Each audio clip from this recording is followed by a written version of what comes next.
Shalom everyone! Kumusta muli ang bawat isa? Kumusta muli ang ating pagbabasa, pagsasaliksik sa salita ng Panginoon? And I always wish that I hope that we are growing to know about Jesus Christ into our lives. So marami na po tayong napag-aralan na tunghayan about Jesus Christ, about sa Book of John na ang Panginoong Hesukristo ay Panginoon.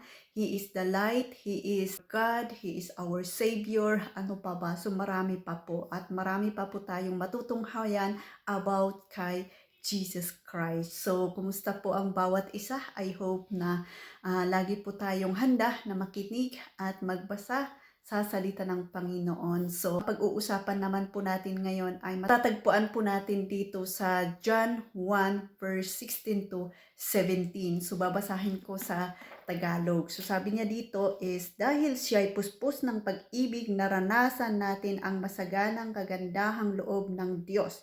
Dumating ang kautusan sa amin sa pamamagitan ni Moises.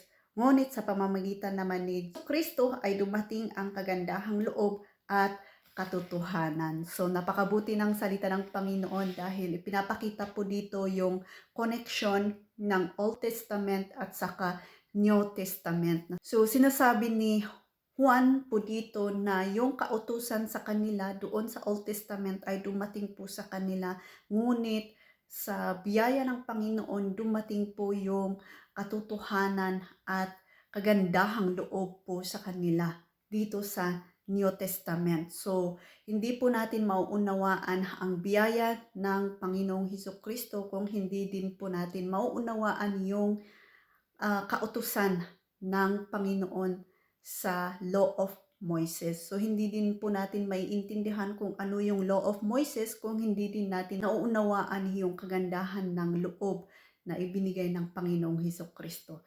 Matutunghayan po natin kung ano yung connection ng Old Testament at saka New Testament na ipinapakita po dito na kautosan, yung Law of Moses ay pinipicture po doon na ang Law of Moses ay nililid po tayo para makita po natin yung kagandahang loob na ipinagkaloob ng Panginoon sa atin. Kasi yung Law of Moses ay hindi po natin kayang gawin yon at kailangan po natin ang isang tao na magliligtas po sa atin. At yung Law of Moses, inililid po tayo para makita po natin yung kagandahan ng loob ng Panginoon.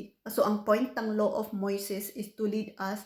It is a preparation for us to know the grace of God. Pinapakita niya doon na sa lahat ng kautusan ay hindi po natin kayang gawin lahat yon.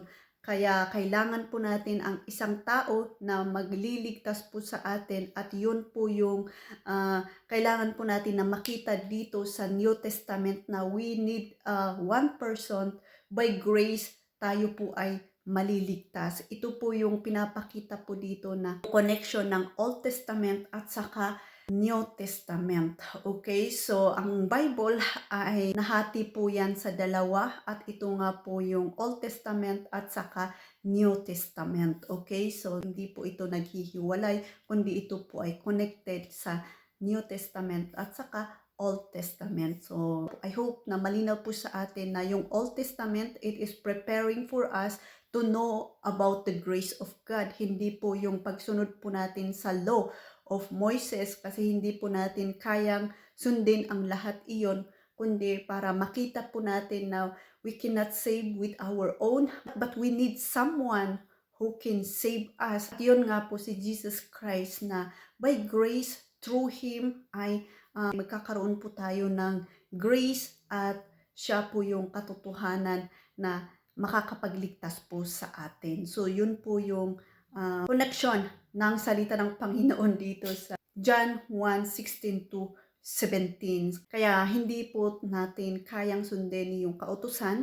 Hindi po tayo kayang iligtas sa ating mga gawaing mabubuti at pagsunod sa kautusan, kundi maliligtas lamang po tayo sa biyaya ng Panginoon. So tignan po natin yung Romans 3 verse 20. Sabi niya dito na walang taong mapapawalang sala sa paningin ng Diyos sa pamamagitan ng pagsunod sa kautusan.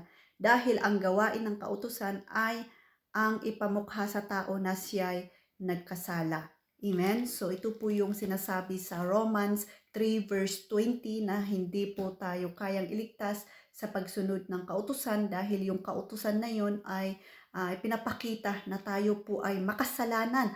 Tayo po ay hindi po natin kayang iligtas ang ating mga sarili dahil ang ating sarili ay makasalanan. We need someone who will save us, which is yun po si Jesus Christ, that by grace we will be saved. Yun po yung pinopoint ng salita ng Panginoon. Kaya huwag po nating paghiwalayin ang Old Testament at saka New Testament, kundi connected po yan. Hindi po yan hiwalay, kundi it is connected. Kaya basahin din po natin yung Old Testament at saka New Testament kasi connected po yan sila. Hindi po sila hiwalay kasi yung Old Testament, napakita nga po dyan na tayo po ay makasalanan, hindi po natin kayang sundin ang lahat ng kautusan ng Panginoon diyan. Kaya kailangan po natin ang biyaya ng Panginoon. Kaya we need someone to save us, which is yan nga po ang Panginoong Hesukristo. Paulit-ulit na po tayo diyan. Paulit-ulit na po tayo diyan. Kaya kailangan po natin ulit-ulitin pa rin na pakinggan para hanggang sa maunawaan po natin na ang Panginoon lamang ang makakapagligtas po sa atin. There is no way, only Jesus Christ. So, ang biyaya inihayag ng Diyos sa pamamagitan ni Kristo Jesus. Kaya ang point naman ng New Testament, hindi lang po tayo maliligtas, hindi po tayo hihinto diyan sa kaligtasan, but nililid po tayo to be like Jesus Christ. We are saved for us to be like into His image. Yun po naman yung point ng kaligtasan po natin. Kaya hindi lang po natin knowledge yung about sa kaligtasan, the way by grace we are saved, but may transformation po talaga na nangyayari po sa ating sarili. May pagbabago. Yung point ng New Testament is for us to be saved through Christ, by grace, through Christ, by grace, and we receive also the transformation sa ating buhay. Hindi lang po hihinto ang Panginoon na maging ligtas lang po tayo, but He will continue to mold us, to process us, to transform us, for us to be like Him, to be like into His image. Yun po yung point niya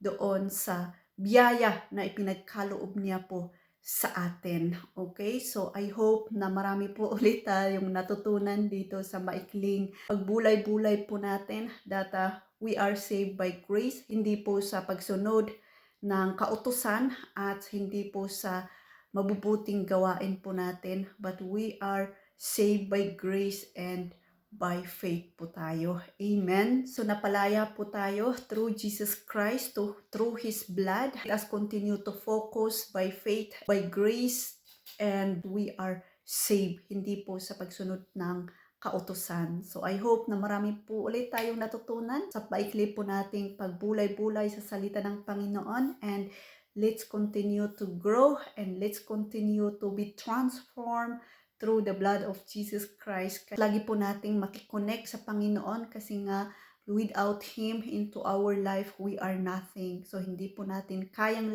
gawin ang lahat ng salita ang nalalaman po natin kung hindi po tayo connected sa Panginoon. So let us always connect with Him dahil sa Kanya lamang po tayo magkakaroon ng pagbabago, hindi sa ating mga sarili. Okay? So maraming salamat. Shalom, shalom. Bye. God bless.